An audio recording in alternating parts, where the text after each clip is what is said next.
Olá pessoal, tudo bem? Aqui é o professor Orlandir. Hoje eu quero falar com vocês a respeito, dos problemas socioambientais lá no continente africano. Como nós sabemos, o continente africano é, com certeza, o continente há mais tempo ocupado pelo ser humano. Até porque os primeiros homens, até onde hoje se sabe, surgiram neste continente. E de lá se espalhou pelo mundo inteiro. Pois bem, é interessante a gente frisar que o contato dos africanos, com os europeus, ele remonta à antiguidade. Por exemplo, no norte da África, nós tivemos reinos importantes que inclusive ameaçaram reinados e povos europeus. Como, por exemplo, nós podemos citar a Núbia, o Egito Antigo, que talvez seja o mais estudado e o mais conhecido, e outras civilizações, inclusive copiando até a forma de organização política. Por exemplo, na Antiguidade Clássica tivemos a famosa cidade de Cartago, que rivalizou com Roma durante alguns períodos em relação a rotas mercantis, comerciais e assim por diante. Pois bem, ocorre que quando vem o período início do capitalismo, principalmente a fase mercantil, você vai perceber que com o renascimento urbano e do comércio na Europa, passa a ser importante as rotas em direção ao Oriente, em especial as Índias, como era chamada as Índias Orientais e as Índias Ocidentais. Pois bem, a uma certa altura nós sabemos que houve a tomada da cidade de Constantinopla pelos turcos otomanos, estabelecendo uma barreira. Assim, os europeus lançam-se nas grandes navegações com o objetivo de procurar novas terras para praticar comércio. E uma das rotas utilizadas era o chamado périplo africano. O que era o périplo africano? Era justamente contornando o continente africano de uma navegação de porto a porto, que a gente chama de navegação de cabotagem, para chegar até as Índias. Portanto, a partir de uma certa altura, o contato dos europeus, principalmente no período das grandes navegações, vai ser apenas a faixa litorânea. Com a chegada dos europeus no continente americano, aí nós vamos ter um aprofundamento da exploração do continente africano. Assim, não fica mais restrito à parte norte da África, mas a toda a África abaixo do deserto do Saara, a chamada África subsaariana. E um dos capítulos mais grotescos da história da humanidade, o período da escravidão. Então, a partir de uma certa altura, a relação dos europeus com o continente africano era justamente o tráfico de escravos. E como nós sabemos, foi esse modelo de trabalho que acabou sendo transplantado aqui para as colônias da América, tanto na América Espanhola quanto na América Portuguesa. Pois bem, ocorre que quando vem o período da Revolução Industrial, portanto já no século XIX, na segunda fase da Revolução Industrial, nós vamos ter um movimento interessante. A Europa já não tem mais as colônias da América para explorar. Portanto, o continente europeu, as nações europeias vão lançar mão para explorar e explorar de forma bastante intensa a mão de obra e os recursos naturais de acordo com a exigência da Revolução Industrial Europeia, chegando ao absurdo de que no final do século XIX, eles chegaram, os europeus, a partilhar o continente africano todo entre eles, num fenômeno, num fato histórico conhecido como Conferência de Berlim, ou a partilha da África. A partir daí, o processo de exploração torna-se mais agressivo. Portanto, o continente africano vai ser o palco de investidas para a exploração de mão de obra humana, para a exploração de recursos naturais, recursos minerais, recursos florestais e, sobretudo, o acesso à terra. Pois bem, em relação a essa questão da terra, a terra foi exaustivamente explorada no continente africano por parte dos europeus, onde eles estabeleceram um sistema agrícola conhecido como plantations. As plantations consistia em utilizar mão de obra praticamente análogo à escravidão, né? Em grandes propriedades, cultivando produtos, geralmente para exportação, e geralmente produtos tropicais.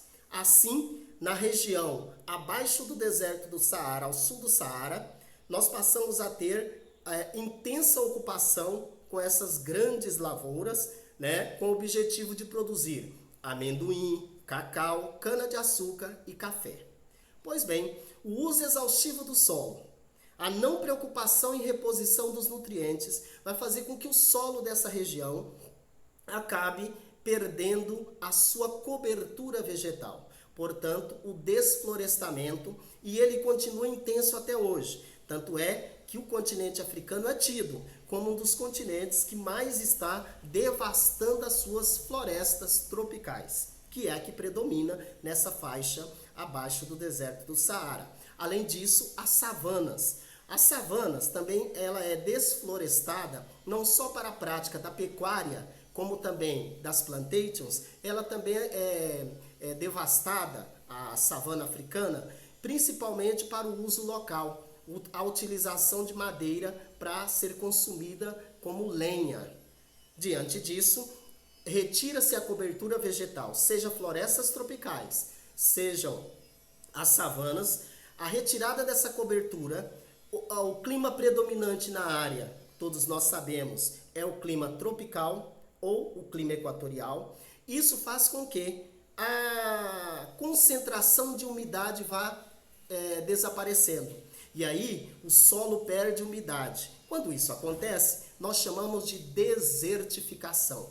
Este é um sério problema no sul do deserto do Saara.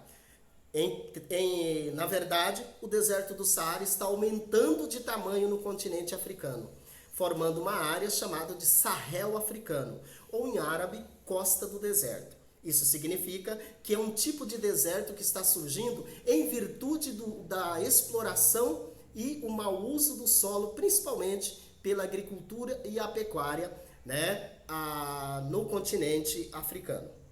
Diante disso, além da desertificação, nós temos o avanço de bancos de areia do deserto do Saara, cobrindo o solo fértil, dando origem a um fenômeno também agressivo à natureza, chamada de arenização. Então, outro problema sério que o continente africano vem enfrentando, principalmente próximo aos desertos, é o aumento da arenização. Portanto, além da arenização, nós temos a redução de umidade na superfície, consequentemente, você vai ter a ascensão de sal mineral. Portanto, a salinização do solo é outro problema que os solos africanos vêm enfrentando devido a anos e anos de exploração agrícola, pecuarista e até a extração de minérios, como nós já estudamos, principalmente o petróleo, o fosfato, né, na parte norte da África, e na parte sul as pedras preciosas, em especial ouro, diamante e outros minérios dos quais o continente africano é extremamente rico. Pois bem, além desses problemas, nós temos o aumento da perda do solo em virtude da erosão. Então, vem crescendo os processos erosivos em várias áreas do continente africano, inviabilizando as práticas agrícolas. Vocês estão percebendo que os problemas ambientais principais estão relacionados às questões históricas de ocupação e exploração do continente africano.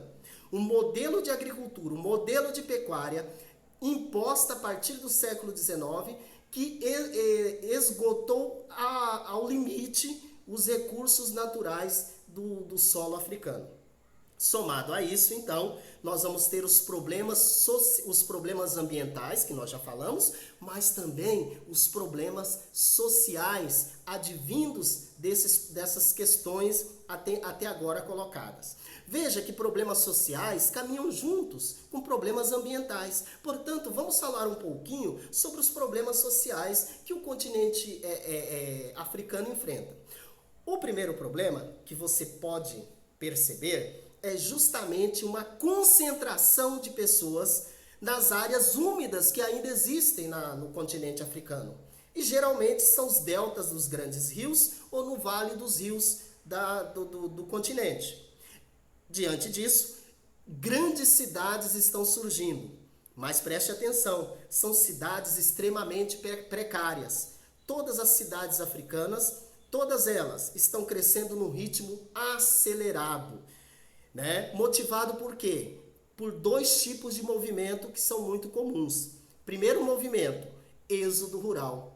As pessoas saindo do campo para a cidade, em virtude do esgotamento do solo agrícola, em virtude dos problemas ambientais, diminui as condições de vida no campo e a população está indo em massa para as cidades. E aí, pessoal, esse inchaço urbano, nós já sabemos a consequência disso.